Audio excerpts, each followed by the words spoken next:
Hey there, neighbors and naysayers. January 21st. Sorry if I got a little unsafe for TV moment there. It looks like Dolly the heifer is in heat, which is a good sign, although if I'd known she's going to come in heat this early, I'd try to breed her in the fall, and I've not known she's going to grow that good. We would have definitely bred her this fall, but that's just the way it goes. So anyway, I'm up here moving bales. We got about 3-4 inches of snow Thursday night into Friday, and then got another inch last night. And then tonight it's going to go to just about freezing. It's 22 degrees right now. It's been 14 during the day, the last few days. It's been low as 4 and 0 the last few nights, which I know isn't that cold, but it's cold. What's worse is what's coming. We're going to go to 32 tonight, 39 tomorrow, and rain, and then rain for the whole week and be above freezing all week. So that's going to be ugly. We'll see how it goes. I mean, it won't be ugly here. This is where this Bale grazing is really going to shine, and we're really going to see the difference. And I keep reminding my father every time we get one of these weather spells like this, I don't have that problem up here. We have that problem over there where we're unrolling hay. I clicked on for 2 reasons today. One, I'm up here, and this is what I find. Like, it was day 5, it was time to move them, but there's still a ton of hay left in there. And really, I should just walk away, come back tonight, come back tomorrow. Tonight, I got to go get the boys.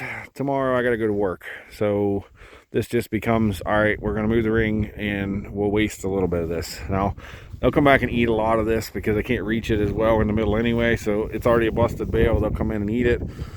Some of it they won't, and they'll just get trampled and waste not, want not here. What gets wasted will turn into soil health. So not that big a deal. It's just, there's no hard and fast rules in agriculture. And yeah, would I prefer to not waste this much? Yeah, I would. But would I prefer to not have to drive back up here? Yeah, that too. So we're just going to move them. And there's so many things with grazing that are that way. Like, yeah, well, they could stay here another couple hours, but I'm here and they need moved now. So my theory always is, if I think they need moved, then do it. Don't say, well, wait a couple hours. And I'm going to apply the same thing with bale grazing.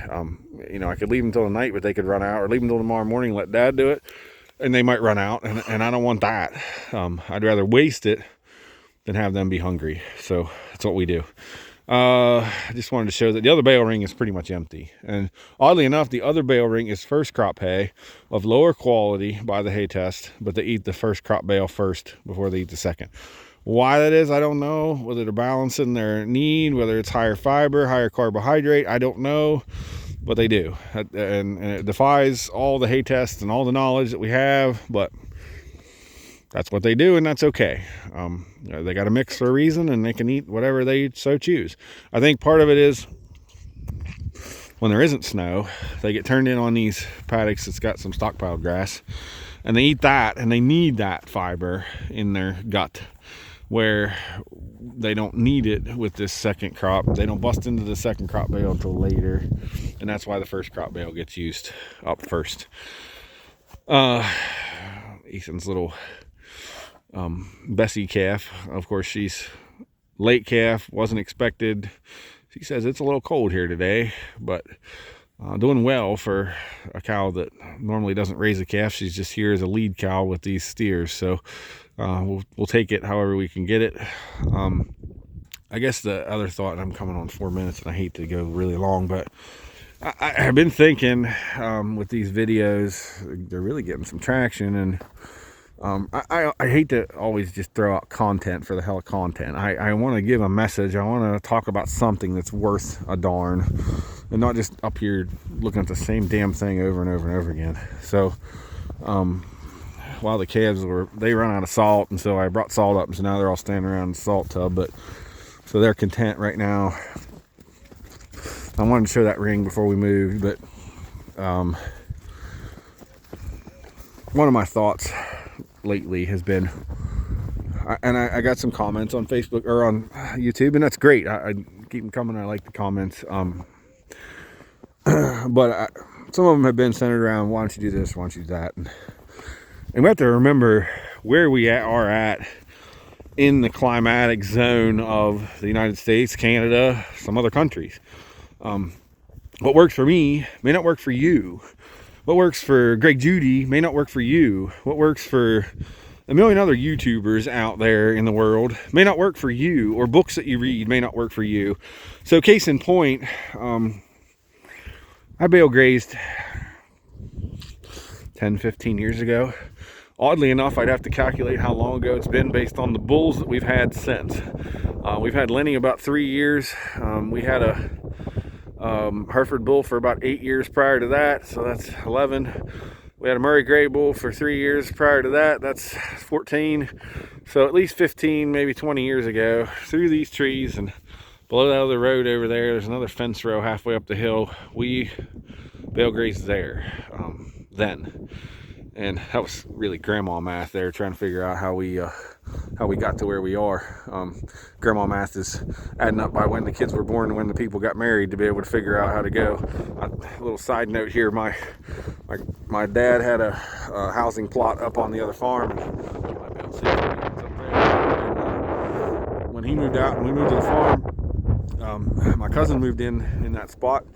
And the health department called and wanted to know when that septic system was put in. And my grandmother said, well, let me see here. Timothy got married in 1969. Clinton didn't come along until 7 years later. Clinton's now 18 and graduating high school. So how many years is that? And I guess my grandmother said, the lady said, smart ass, and hung up on her. So that's grandma math. Anyway, we bale grazed over there. And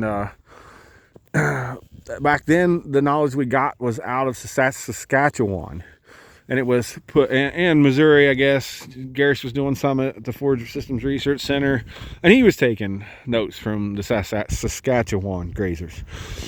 And the knowledge then was to put them on 25-foot centers and just do a corner of the field or a part of the field and feed all your hay in that section. And it worked great in weather like this, frozen, snow covered. Matter of fact, we had a month's worth of bales there. We were on rolling hay on this slope down over here from where I stand right now, actually from the tree line in front of me down. We were on rolling hay down over the hill, just pushing them manually. And we got a snow was coming, about 6 or 8 inches, they said, was coming.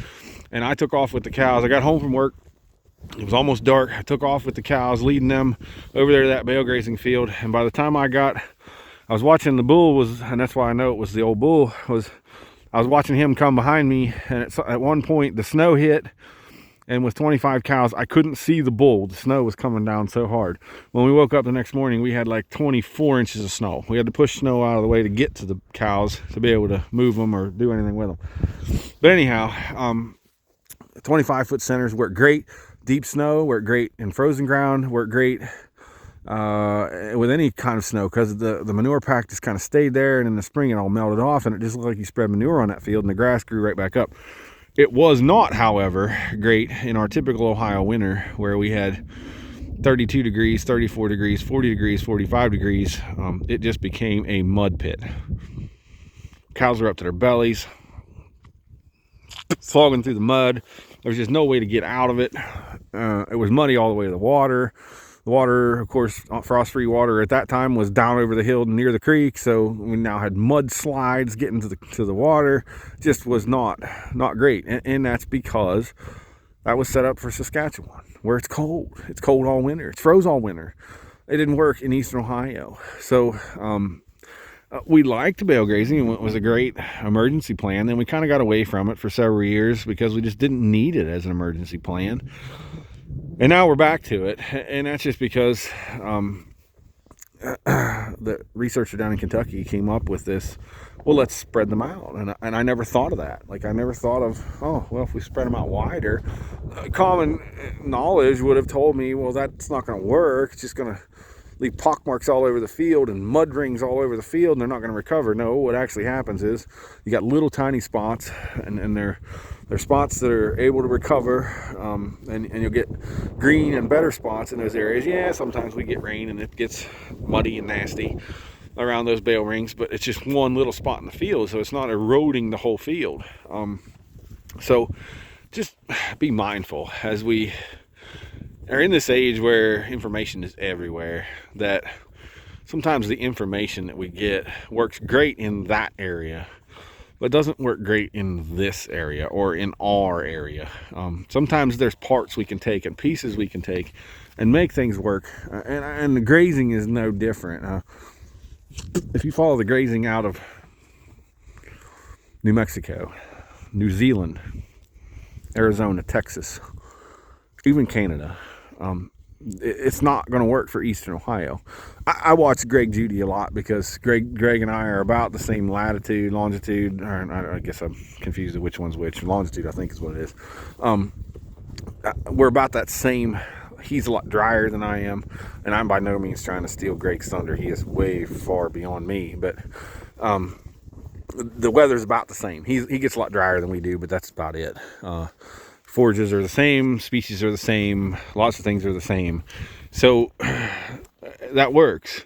There's another guy in Pennsylvania. I can watch him because it's close. He's a little bit further north than us, so it gets a little colder, but other than that, it's okay. But I see grazing advice come from the savannah in Africa and from the drier parts of the world, New Mexico, Texas, irrigated parts of the world, and that some of those parts apply, but some of them do not apply to where we are. The one big one I see is this idea that we can totally graze something down to the dirt or close to the dirt, and then it doesn't matter. It's all about recovery time, and it is all about recovery time.